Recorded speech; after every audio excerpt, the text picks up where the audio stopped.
యోహాను సువార్త 15వ అధ్యాయం.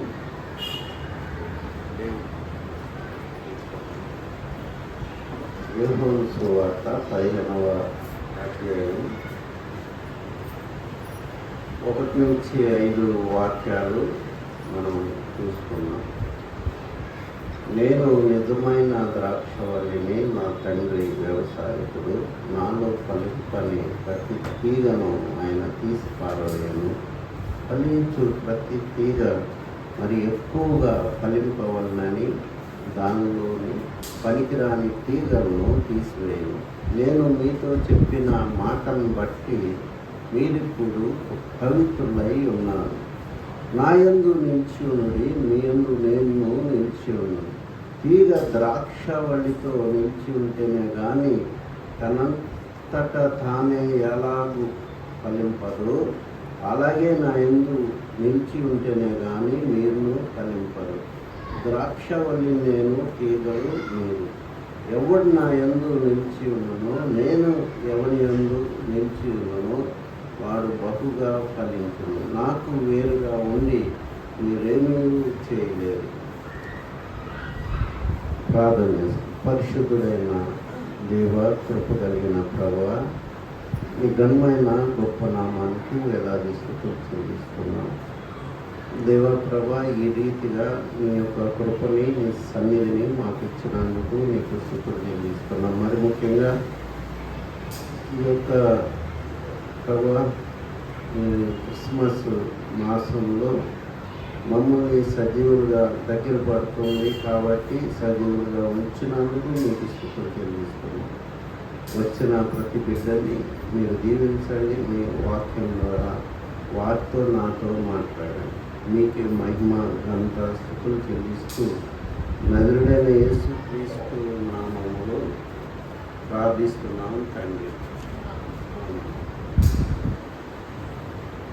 ఇక్కడ మనం చూసుకుంటే అవ్వాదం దగ్గర నుంచి మానవుడు పతనమైపోతూ ఉన్నాడు. మానవుడు పతనమైపోతూ ఉంటే దేవుడు చూస్తూ ఊరుకోలేదు. ఎందుకంటే తన స్వరూపంలో, తన పోలికలో సృజించబడిన మానవుడు నాశనం అవ్వడం దేవుడికి మాత్రం కూడా ఇష్టం లేదు. నేనేం అర్థం చేసుకున్నానంటే, ఇదంతా బైబిల్ వాక్యాల ప్రకారం మొట్టమొదటిగా దేవుడు మనిషికి ఒక విధంగా అవ్వాదానికి చర్మంతో చేయించిన అంగీలు కుట్టించి మరి వాళ్ళని ఎట్లాగా మళ్ళీ బాగు చేయాలని ఆలోచించారు. తర్వాత ఆ క్రమంలో నోవాహు దేవునికి కనపడ్డాడు. నోవాహు భూమి మీద నీతిమంతుడని అన్నాడు. ఆ తర్వాత మరి భూమి మీద నరులందరూ కూడా మళ్ళీ చెడిపోయే సమయంలో అబ్రహాంని దేవుడు కనుగొన్నాడు. అబ్రహాము మరి మంచివాడని, నమ్మకమైన వాడని ఎరిగి అబ్రహాంని ఏర్పాటు చేసుకున్నాడు. అబ్రహాం ద్వారా రక్షణ ఇచ్చాడు. ఎట్లా రక్షణ? అబ్రహాం దేవుని నమ్మెను, అది అతనికి నీతిగా ఎంచబడింది. ఆ తర్వాత దేవుడు ఏం చేశాడు? మోషేని ఏర్పాటు చేసుకున్నాడు. ఆ అబ్రహాంకి ముందే చెప్పాడు, వీళ్ళందరూ 400 సంవత్సరాలు ఐగుప్తి రాజుకి బానిసలు అవుతారు. ఆ తర్వాత నేను వెళ్ళి విడిపిస్తాను, విమోచిస్తాను అని చెప్పాడు. ఎందుకని? వాళ్ళని కావాలని దేవుడు బానిసలుగా చేశాడు. కారణం చెప్పాల. వీళ్ళని మరి నీ సంతానం అంతా దుర్మార్గులు, అందుకని నేను ఐగుప్తు రాజుకి అప్పచెప్తున్నానని అల్లా వెళ్తారన్నాడు. 400 సంవత్సరాలు వాళ్ళు బానిసలుగా ఉంటారన్నారు. అయితే మీ సంతానాన్ని నేను ఆశీర్వదిస్తాను, మరి మీ సంతానం ద్వారానే భూమిలో సకల వంశాలకి ఆశీర్వాదం అని చెప్పాడు. తర్వాత ఆయన ఏం చేశాడు? 400 సంవత్సరాలు వాళ్ళ బానిసలుగా ఉన్నప్పుడు దేవుడు మోషేని పంపించి అనేక ఆశ్చర్య కార్యాలు, అద్భుత కార్యాలు చేసి వాడిని బయటికి తీసుకొచ్చాడు. ఎందుకని? దేవుడు అంటే మనుషులకు తెలియదు, దేవుని శక్తి అంటే మనుషులకి తెలియదు. ఆయన బాహుబలం మనుషులకి తెలియాలని దేవుడు కోరుకున్నాడు. ఆయన మహిమ మనుషులు చూడాలి. ఆయన ఎక్కడో దేవుడు అంటే ఎక్కడో ఉంటాడు, ఆయన మనుషులకు కనపడ్డు. మరి ఆయన ఎందుకు మనం నమ్మాలి అనేది కాకుండా ఆయన దగ్గరుండి పగలు మేఘస్తంభంగా, రాత్రి అగ్నిస్తంభంగా దేవుడు దగ్గరుండి వాళ్ళని నడిపించి తన బాహుబలం చేత మిమ్మల్ని నేను విడిపించానని చెప్తాడు. గద్ద రెక్కలు మోసినట్టు రెక్కల మీద పెట్టుకొని మిమ్మల్ని తీసుకొచ్చానని అనేక ఆశ్చర్య కార్యాలు, అద్భుత కార్యాలు చేసి ఎర్ర సముద్రాన్ని పాయలుగా చీల్చి దగ్గరుండి వాళ్ళని నడిపించి మన్నాతో వాళ్ళని పోషించి వాళ్ళు తాగటానికి నీళ్ళు ఇచ్చి చేసి వాళ్ళు అయినా కానీ మనుషులు నమ్ముకోలేదు. మనిషి దేవుడి నుంచి వేరైపోతున్నాడు. ఒక టైం వచ్చేటప్పటికి మనిషి దేవుడిని ఒక విధంగా మోసం చేస్తాడు. సరే, దేవుడు ఇంకా వదిలిపెట్టలా. మనిషిని వదిలిపెట్టకుండా ఏం చేశాడంటే యేసు క్రీస్తుగా భూమి మీదకి వచ్చాడు. ఎందుకని? ఆయన స్టెప్ బై స్టెప్ మనిషికి ఆ చెడిపోయిన మనిషిని కట్టడానికి పూనుకున్నాడు. నేనేమైతే అర్థం చేసుకున్నానో అది మీకు చెప్తాను. మొట్టమొదటిగా నమ్మకం కలిగించాడు అబ్రహాముకి, తర్వాత ఆజ్ఞలు ఇచ్చాడు, తర్వాత ఏం చేశాడు? తర్వాత ఆయనే మానవుడిగా భూమి మీదకి వచ్చాడు. భూమి మీదకి వచ్చి ఏం చేశాడు? తర్వాత నేను వెళ్ళిపోతున్నాను, నేను రక్తం చిందించి మీకోసం నేను మరణం అవటానికి వచ్చాను, చనిపోవటానికి వచ్చాను అని చెప్తాడు. యోహాను సువార్త 10వ అధ్యాయంలో నేను నా ప్రాణం ఇవ్వటానికి వచ్చాను, తీసుకోవటానికి రాలేదు. నా ప్రాణం ఇవ్వటానికి, తిరిగి తీసుకోవటానికి నాకు అధికారం కలదని చెప్పాడన్నమాట. చెప్పి ఏం చేశాడు? తర్వాత ఇప్పుడు మానవుని ఏ లెవెల్కి తీసుకెళ్ళాడు? జీసస్ క్రైస్ట్తో పాటు సమానంగా తీసుకెళ్ళాడు. మనం చూసుకున్నట్లయితే ఆదాము దగ్గర నుంచి తీసుకొని ఏమన్నాడు? ఇప్పుడు నాతో సమానంగా మీరు ఉండాలనుకున్నాడు. మొదట్లో దేవుడు అట్లా చెప్పలేదు, అట్లా సెలవు ఇలా, అట్లా ఆయనకి తెలుసు మనం మంటివారం అని ఆయనకి తెలిసే ఉన్నదని 103వ కీర్తనలో ఉంటుందన్నమాట. కాబట్టి దేవుడు స్టెప్ బై స్టెప్ తీసుకొచ్చి మరి ఆయన సిలువ మరణానికి ఏమన్నా ప్రయోజనం ఉందా అంటే ఉందని చెప్తారు. 100% ఉంది. ఆయన సిలువ మరణం వృధా కాదు. 33వ కీర్తనలో ఆయన ఏం చెప్తాడంటే మరి నా ఆలోచన సదాకాలం నిలుస్తుంది అని చెప్తాడు. చదవండి, అది 33వ కీర్తన.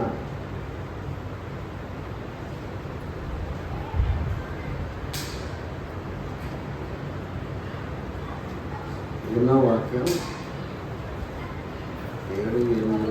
11వ వాక్యం. యెహోవా ఆలోచన సదాకాలము నిల్చును, ఆయన సంకల్పములు తరతరములకు ఉన్నది. కాబట్టి ఆయన ఒక పరిశుద్ధ రాజ్యం కట్టాలని దేవుడు నిశ్చయించుకున్నాడు. అది జరిగిపోయింది ఇప్పటికే. పౌలు ఏమంటాడు? క్రీస్తుని పోలి నడుచుకున్నట్లు నన్ను పోలి మీరు నడుచుకున్నాను. కాబట్టి ఆయన ఏం చెప్తున్నాడు? ద్రాక్షావల్లి నేను, ఈగలు మీరు అంటున్నాడు. అంటే ఏంటి? ఒకే చెట్టుకి కొమ్మల్లాగా మనం ఉండాలని దేవుని ఉద్దేశం. దేవుడికి ఏదైతే లక్షణాలు ఉన్నాయో ఆ లక్షణాలన్నీ కూడా మానవుడికి ఇవ్వటానికి ఆయన యేసు క్రీస్తుగా భూమి మీదకి వచ్చి ఏం చెప్తున్నాడు? 14వ అధ్యాయం 16వ వాక్యంలో యోహాను సువార్త, నేను వెళ్ళిపోతున్నాను, నేను వెళ్ళిపోయి మీకు ఒక ఆదరణకర్తను మీకు పంపుతాను. లోకం ఆయన్ని తెలుసుకోలేరు, మీరు ఆయన్ని తెలుసుకుంటారు. ఆయన మీలో ఉంటాడు, మీతో ఉంటాడని చెప్పాడన్నమాట. కాబట్టి యేసు ప్రభుతో ఈక్వల్గా మనం లైఫ్ కొనసాగించాలంటే మనం ఏం చేయాలి? ఎంత ఎక్కువగా పరిశుద్ధాత్మని మనం పొందుకుంటామో, ఆధారపడతామో, అంతగా పరిశుద్ధాత్మ దేవుడు యేసుక్రీస్తు స్వరూపంలోకి మనల్ని మారుస్తూ ఉంటాడు. కాబట్టి ఇక్కడ దేవుడు ఏం కోరుతున్నాడంటే, ఈరోజు సంఘ సమాజం నుంచి నాతో పాటు మీరు సమానంగా ఉండాలని చెప్తున్నాడు. అపోస్తుల కార్యం 17వ అధ్యాయం అనుకుంటా. ఆ రోజుల్లో దేవుడు చూస్తున్నట్టున్నాడు, కానీ ఇప్పుడైతే అందరూ మారు మనస్సు పొందాలని ఆయన ఆజ్ఞ ఆయను అని ఉంటుంది. అపోస్తుల కార్యం 17వ అధ్యాయంలో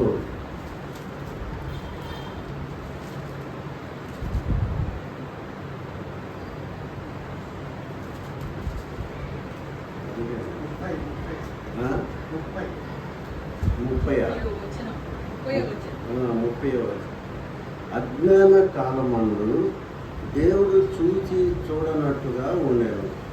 ఇప్పుడైతే అంతట్లో అందరిలో మారు మనసు పొందాలని మనుషులకు ఆజ్ఞాపించు. కాబట్టి దేవుడు ఏం ఆశిస్తున్నాడంటే, సంఘం నుంచి ఒక పరిశుద్ధమైన సంఘాన్ని దేవుడు ఆశిస్తున్నాడు అన్నమాట. అందుకనే సంఘం నాకు వధువు నేను పెళ్లి చేసుకుంటాను. మరి దేవుడు పెళ్లి చేసుకోవాలంటే ఆయన క్వాలిటీస్ సంఘంలో బిడ్డలకి ఉండాలి. కాబట్టి దేవుడు ఏం చెప్తున్నాడు? ద్రాక్షావళి నేను, తీగలు మీరు, నా తండ్రి వ్యవసాయకుడు అని చెప్తా. ఫలింపని ప్రతి తీగను ఎక్కువగా ఫలింపవాలని దానిలోని పనికిరాని తీగలను తీసివేయను అంటే అర్థమైంది. దేవుడు ప్రూనింగ్ అంటాం, కట్ చేస్తూ ఉంటాడు దేవుడు. అంటే అర్థమైంది, శ్రమలు పెడతా ఉంటాడు. దేవుని బిడ్డలు మళ్ళీ ఇంకా సువర్ణం వల్లే ఉండటానికి పేదల పత్రికలో చెప్పబడినట్లు దేవుడు మనిషి మీదకి శ్రమలు పంపుతాడు. ఎందుకని కట్ చేయటం అంటే అదనమాట, ఫలింపని ప్రత్యేక.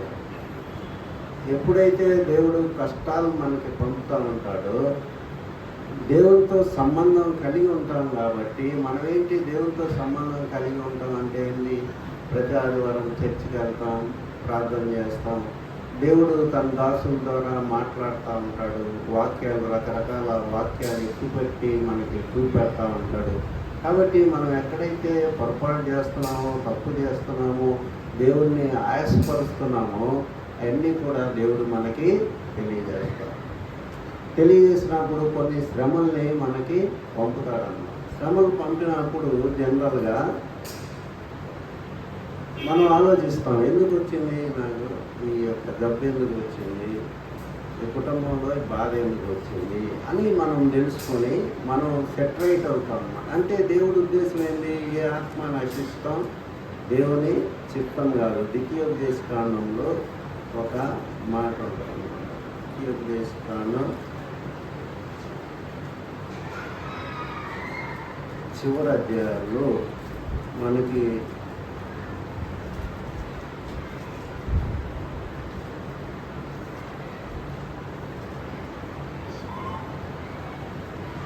పదిహేడవ వాక్యం, 31వ అధ్యాయం, ద్వితీయోపదేశ కాండం 31వ అధ్యాయం 17వ వాక్యం.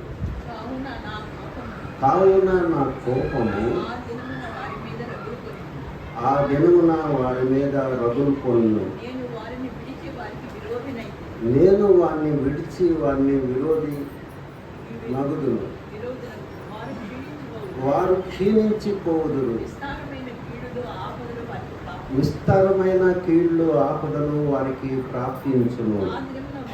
ఆ దినమున వారు మన దేవుడు మన మధ్య ఉండకపోయినందున గదా ఈ కీళ్ళు మనకి ప్రాప్తించనను కొందరు. కాబట్టి దేవుడు ఏమన్నాడు? నేను కీళ్ళు పంపుతాను. ఎందుకు అంటున్నాడు? వాళ్ళు ఆలోచింపజేయటానికి వాళ్ళు రాంగ్ ట్రాక్లో పోవాలంటే మళ్ళీ తీసుకొచ్చి మంచి మార్గంలో పెట్టడానికి నేను మరి విరోధునయ్యి విస్తారమైన కీళ్ళు ఆపదల్ని వారికి ప్రాప్తింపజేస్తాను అని అంటున్నాడన్నమాట. ఎవరితో అన్నాడు? తన ప్రజలైన ఇశ్రాయేలీయులతో, దేవుడు ఏర్పరచుకున్న జనాంగంతో దేవుడి మాట చెప్తున్నాడు. విస్తారమైన కీడును నేను వాళ్ళ మీదకి పంపుతాను. అప్పుడు వాళ్ళు ఆలోచిస్తారు, దేవుడు మన మధ్య లేకపోవటం వల్ల కదా మనకి అన్నీ కూడా సంభవిస్తున్నాయని. అట్లాగే మరి ఫలించని ప్రతి తీగని ఆయన మరి ఎక్కువగా ఫలింపవలనని దానిలో పనికిరాని తీగలను తీసి వేయను. తర్వాత నేను మీతో చెప్పిన మాటను బట్టి మీరు ఇప్పుడు పవిత్రులై ఉన్నారు. పవిత్రత, హోలీనెస్ అనేది జీసస్ క్రైస్ట్ నుంచి తప్పితే ఏ యోగి నుంచి, ఏ దేవుడి నుంచి, ఏ దేవత నుంచి రాదండి. నేను ఇప్పుడు చెప్పిన మాటను బట్టి మీరు పవిత్రులై ఉన్నారు. ఆయన నోటి నుంచి మాట వచ్చిందంటే అది పరిశుద్ధమైన మాట. అది విన్న వాళ్ళు ధన్యులు, చదివిన వాళ్ళు ధన్యులు. నా మాట విని నన్ను పంపిన వాని యందు విశ్వాసం ఉంచువాడు నిత్య జీవం కలిగిన వాడు తీర్పులోనికి రాక మరణంలో నుండి జీవంలోకి దాటి ఉన్నాడు. కాబట్టి దేవుడు ఒక సంఘాన్ని, ఒక విశ్వాసని మామూలుగా చూడటంలో ఆయన ఏం చూస్తున్నాడు? మారు మనసు పొందారు, బాప్తిస్మం తీసుకున్నారు, పర్వాలేదులే, నా మందలో చేర్చబడ్డారు, వాళ్ళకి నేను పరలోకం ఇస్తాను, వాళ్ళ టికెట్ కొనుక్కున్నారు అని దేవుడు ఆలోచించాడు. దేవుని రాజ్యం కర్తంలో ఫలించడం అంటే అదనమాట. 2 రకాలుగా విశ్వాసి ఫలిస్తాడు. ఒకటి ఆత్మ సంబంధమైన ఫలాన్ని కలిగి ఉంటాడు, అది ఒక రకమైన ఫలించడం అన్నమాట. మనం గల్తీలకు రాసిన పత్రిక 5వ అధ్యాయం 22వ వాక్యం మనం చూసినట్లయితే అక్కడ ఆత్మ సంబంధమైన ఫలాల్ని మనం చూస్తాం అన్నమాట. గల్తీలకు రాసిన పత్రిక 5వ అధ్యాయం 22వ వాక్యం.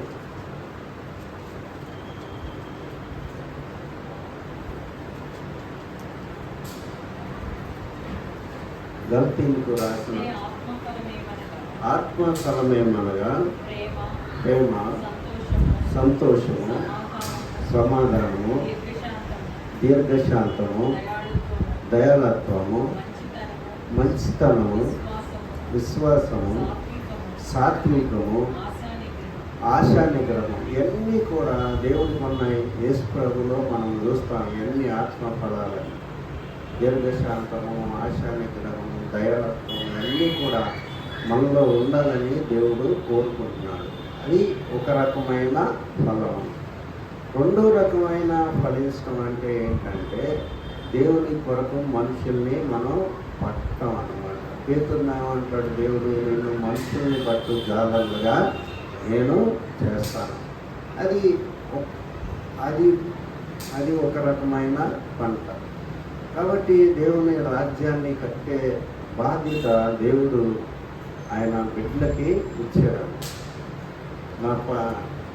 నా పని ఎవరు చేస్తారు, ఎవరు లేరా అని యెషయా గ్రంథం 6వ అధ్యాయంలో దేవుడు యెషయాని ప్రశ్నిస్తాడు. నా పని చేయటానికి ఎవరు వెళ్తారు, ఒక్కళ్ళు కూడా లేరు కదా అంటే యెషయా అంటాడు, నేనున్నాను ప్రభువా, నేను వెళ్తాను అని చెప్తాడు. కాబట్టి దేవుని పని మనం చేసినప్పుడు దేవుని ఆత్మల మీద గురి పెట్టాలి.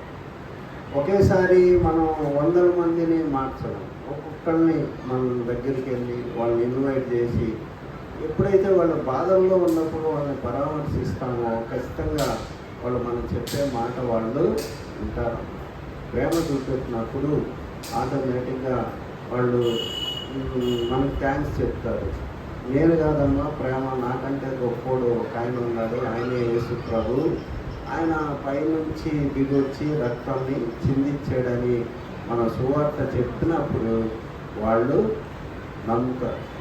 వీళ్ళలోనే మనుషుల్లోనే ఎంత ప్రేమ దొరుకుతున్నాము, ఇంకా ఆయన ఆ యేసు ప్రభువులో ఇంకెంత ప్రేమ ఉంటుంది అనేది మనం మన క్రియల ద్వారా వాళ్ళకి తెలియజేసినప్పుడు ఖచ్చితంగా వాళ్ళు యేసుక్రీస్తుని నమ్ముతారన్నమాట.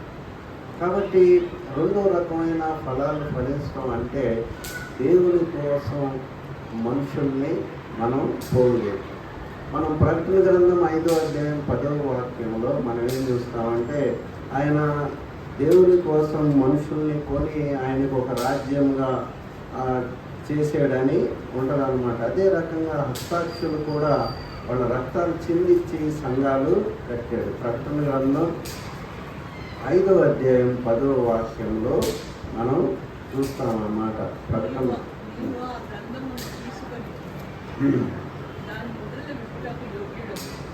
దాన్ని విప్పుటకు యోగ్యుడు, నీవు వధింపబడిన వాడవై నీ రక్తం ఇచ్చి ప్రతి వంశంలోను ఆయా భాషలు మాట్లాడేవారిలోను ప్రతి ప్రజలోను ప్రతి జనంలోను దేవుని కొరకు మనుషులను కొని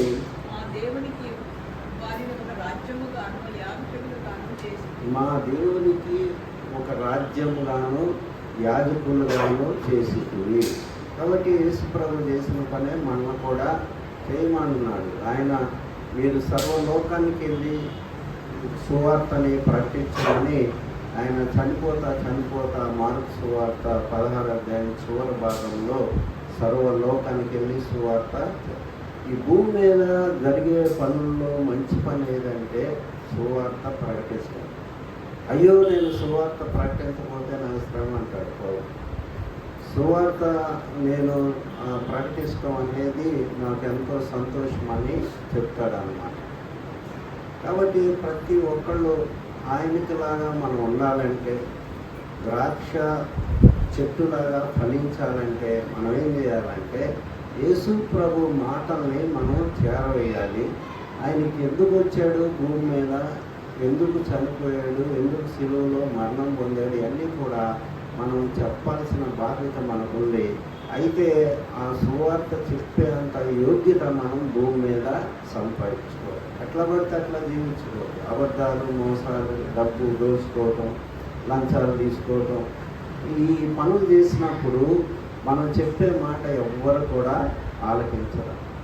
కాబట్టి మనం చాలా జాగ్రత్తగా డిసిప్లైన్ క్రిస్టియన్ లైఫ్ భయంతో వణుకుతో మన రక్షణని కొనసాగించుకుంటా, వాక్యంలో మనం బాగా జాగ్రత్తగా ఉండి ప్రార్థనలో మనం నమ్మకంగా ఉన్నప్పుడు మనం చెప్పే మాటలు ఇతరులు నమ్ముతారు. లేకపోతే చెప్పేలే బాబు నీ సంగతి నువ్వు చూసుకో, ముందు నీకేం జరుగుతుందో నీ ఇంట్లో ఏం జరుగుతుందో మాకు తెలుసని అనుకుంటారు. కాబట్టి ఆ వాక్యం ఇతరులకి బోధించే కృప దేవుడిని మనం అడగాలి. కాబట్టి దేవుడు ఇప్పుడు ఏమంటున్నాడు, నేను వెళ్ళిపోతున్నాను, నేను వెళ్ళిపోయి మీకు పరిశుద్ధాత్మను పంపుతాను, ఆయన మీలో ఉంటాడు, మీతో ఉంటాడు అని చెప్తున్నాడు. ఆ పరిశుద్ధాత్మ దేవుడు లేకపోతే మనం యేసుక్రీస్తులాగా మారటం అనేది అసంభవం. పరిశుద్ధాత్మ ద్వారానే మనం రక్షింపబడతామన్నాం. పరిశుద్ధాత్మ దేవుడు యేసుక్రీస్తును గూర్చిన సమాచారం మనకి అర్థమయ్యేటట్టు చేస్తాడు. ఉదాహరణకి ఒక సేవకుడు వాక్యం చెప్తున్నాడు అనుకో, ఆ వాక్యాన్ని అర్థం అయ్యేటట్టు చేసేది ఎవరు? పరిశుద్ధాత్మ దేవుడు చేస్తాడు. కాబట్టి ఆ పరిశుద్ధాత్మని మనం నమ్మినప్పుడు, తండ్రి కుమార పరిశుద్ధాత్మ దేవుణ్ణి మనం నమ్మినప్పుడు మనం ఫలాలు ఫలించే స్థితికి మనం ఎదుగుతాము. ఉదాహరణకి పౌలు అపోస్తల కార్యం 16వ అధ్యాయం అనుకుంటా, ఆయన పౌలు సేవలో కలిసి ఒక దయ్యం పట్టిన పిల్లని ఆ దయ్యం వదిలించినప్పుడు అక్కడ ఉన్న వాళ్ళంతా కూడా మాకు నష్టం కలిగిందని వాళ్ళని తీసుకెళ్ళి జైల్లో వేస్తారన్నమాట. ఆ జైలు అధికారి వాళ్ళకి బొండ బిగించి వాళ్ళని కొట్టి గొలుసులేసి జైల్లో వేసినప్పుడు వాళ్ళు ఏం చేస్తారంటే దేవుణ్ణి స్తుతిస్తారు. దేవుని స్తుతించి పాటలు పాడినప్పుడు మరి అక్కడ జైలు తలుపులన్నీ తెరుచుకుంటాయని ఉంటుంది. మనం చదువుతాము 23వ వాక్యం. వారు చాలా దెబ్బలు కొట్టి 16వ అధ్యాయం 23 నుంచి వారు చాలా దెబ్బలు కొట్టి వారిని చెరసాలలో వేసి భద్రముగా కనిపెట్టవాలని చెరసాల నాయకులకు ఆజ్ఞాపించింది. అతడు అట్టి ఆజ్ఞను పొంది వారిని లోపల చెరసాలలో త్రోసి వారి కాళ్ళకి బోండ వేసి బిగించారు. అయితే మధ్యరాత్రి వేళ పౌలును శీలయు దేవునికి ప్రార్థించుచు కీర్తనలు పాడుచూ ఉండేది. ఖైదీలు వినుచుండేది. అప్పుడు అకస్మాత్తుగా మహాభూకంపం కలిగను. చెరసాల పునాదులు అదరను. వెంటనే తలుపులన్నీ తెరుచుకొను. అందరి బంధకములు ఊడెను. అంతలో చెరసాల నాయకుడు మేల్కొని చెరసాల తలుపులన్నీ తెరిచి ఉండుటై చూచి ఖైదీలు పారిపోయారనుకుని కత్తి దూసి తన్ను తాను చంపుకొనబోయాను. అప్పుడు పౌలు, నీవు ఏ హానియూ చేసుకొనవద్దు, మేమందరము ఇక్కడనే ఉన్నామని బిగ్గరగా చెప్పాను. అతడు దీపం తెమ్మని చెప్పి లోపలికి వచ్చి వణుకుచు పౌలుకును శీలకును సాగలు పడి వారిని వెలుపలికి తీసుకొచ్చి, మనుష్యులారా, అయ్యలారా, రక్షణ పొందుటకు నేనేమి చేయవలను? అందుకు వారు, ప్రభు అయిన యేసు నందు విశ్వాసం ఉంచుము, అప్పుడు నీవును నీ ఇంటి వారును రక్షణ పొందుదురని చెప్పి అతనికిని అతని ఇంటినున్న వారికి అందరికీ దేవుని వాక్యము బోధించింది. రాత్రి ఆ గడియలోనే అతడు వారిని తీసుకొని వచ్చి వారి గాయములు కడిగను. వెంటనే అతను అతని ఇంటి వారందరూ బాప్తిస్మము పొందిరి. మరియు అతడు వారిని ఇంటికి తోడుకొని వచ్చి భోజనం పెట్టి దేవుని యందు విశ్వాసం ఉంచిన వాడై తన ఇంటి వారందరితో కూడా ఆనందించను. కాబట్టి ఇక్కడ మనం ఏం చూస్తున్నామంటే, అన్యుడైన జైలు అధికారి ఎందుకు మారిపోయాడు? జైలు తలుపులు తెరిచాడనా, తెరవబడి అన్నా?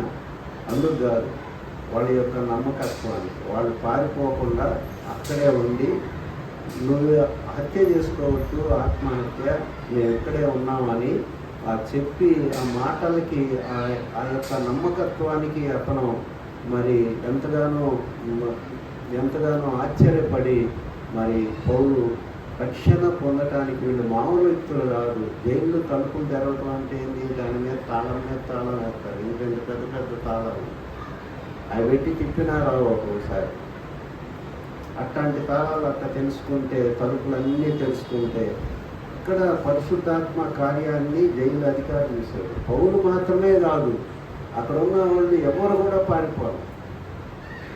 ఇక్కడ దేవుని ఆత్మ దిగొచ్చి ఆడ కార్యం చేయబట్టి అన్యుడైన జైలు అధికారి అప్పటికప్పుడే రక్షణ పొందాడు.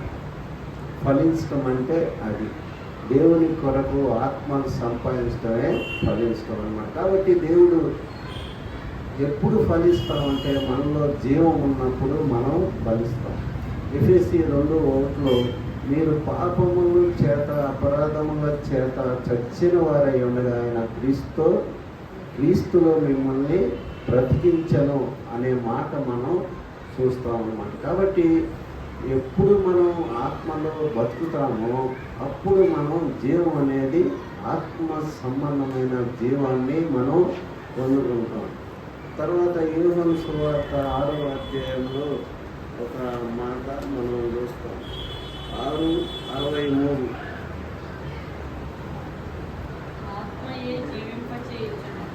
ఆత్మయే జీవింపజేయుచున్నది, శరీరము కేవలము నిష్ప్రయోజనం. కాబట్టి శరీరం మనం ఎంతగా దాన్ని పెంచుకున్నా కానీ అది నిష్ప్రయోజనం అన్నమాట. కొంతమంది ఆ మధ్యలో ఒక కన్నడ యాక్టర్ చనిపోయాడు. చాలా బలం ఉంది అతని దగ్గర, ఎన్నో ఎక్సర్సైజులు ఎంతో ఫాస్ట్గా చేసేవాడు, కానీ టక్కన చనిపోయాడు. శరీరం నిష్ప్రయోజనం, ఆత్మయే మనల్ని బ్రతికిస్తాము. నా ఆత్మ లేనివాడు నా వాడు కాదని మళ్ళీ 8వ అధ్యాయంలో మనం చూస్తాము. తర్వాత చివరిగా 2 వాక్యాలు మనం చూసుకొని ముగించుకున్నాం. రోమీయులకు రాసిన పత్రిక 6వ అధ్యాయం, రోమీయులకు రాసిన పత్రిక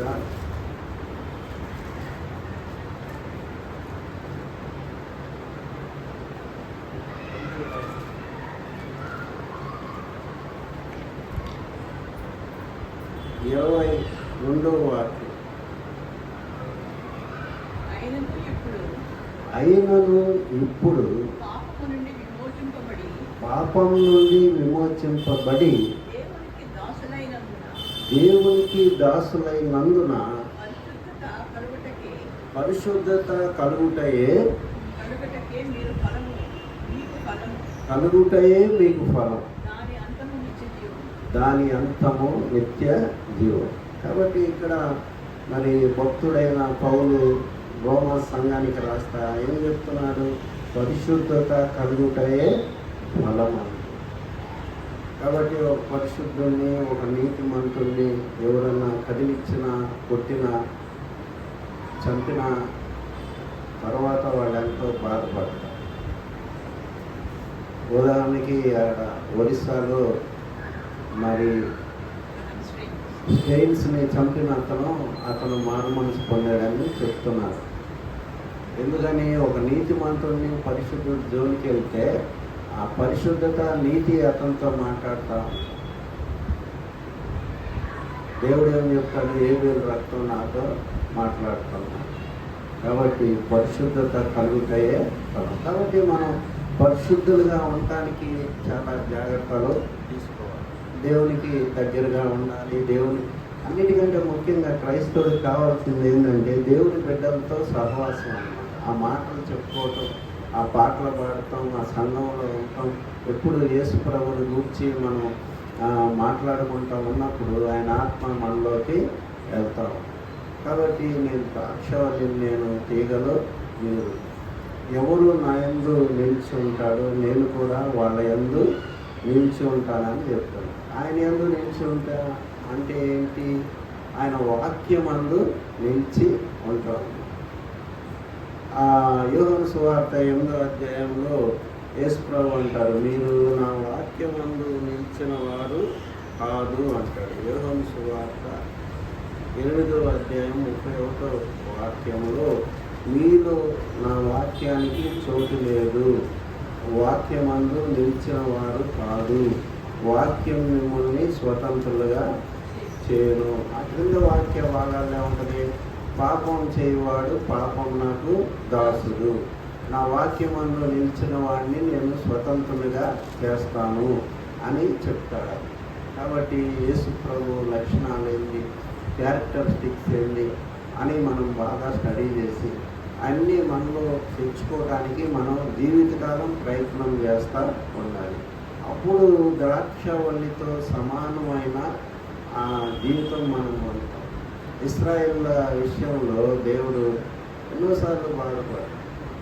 యెషయా గ్రంథం 5వ అధ్యాయంలో, నేను ఒక ద్రాక్ష తోట నాటాను, దానికి రాళ్ళన్నీ తీసాను, దానికి చుట్టూ కంచె వేశాను, దానికి బుర్జు ఒకటి మరి పెట్టాను, తీరా చూస్తే ద్రాక్ష కాపు కాసినప్పుడు దాన్ని చూడటానికి వెళ్తే అదంతా కూడా కారు ద్రాక్షలు కాస్తుంది.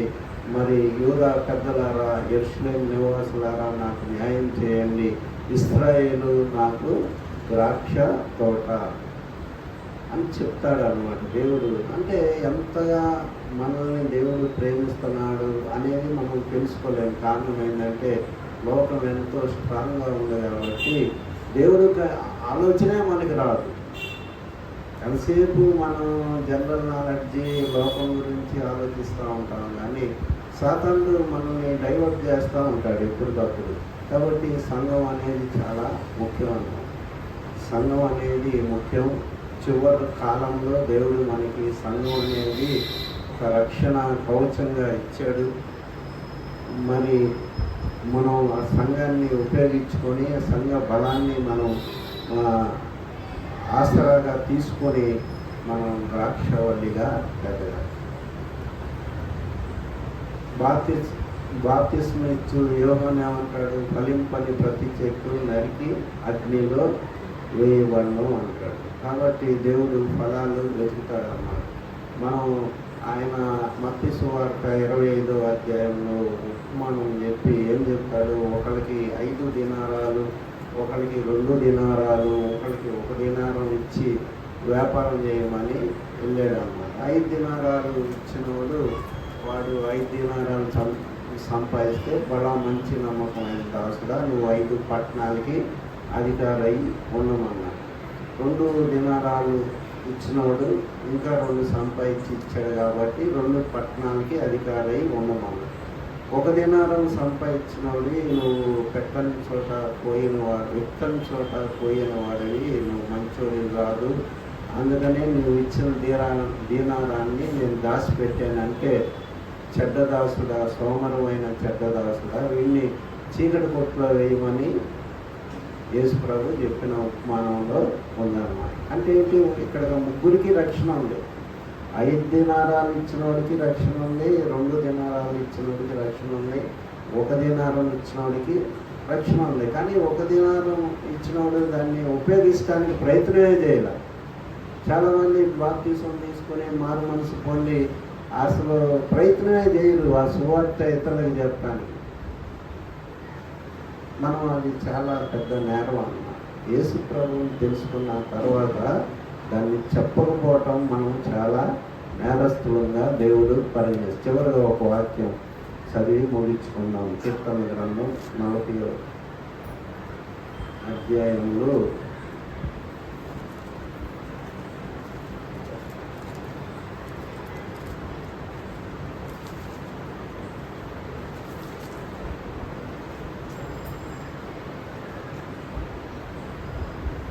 9-10 వాక్యాలు.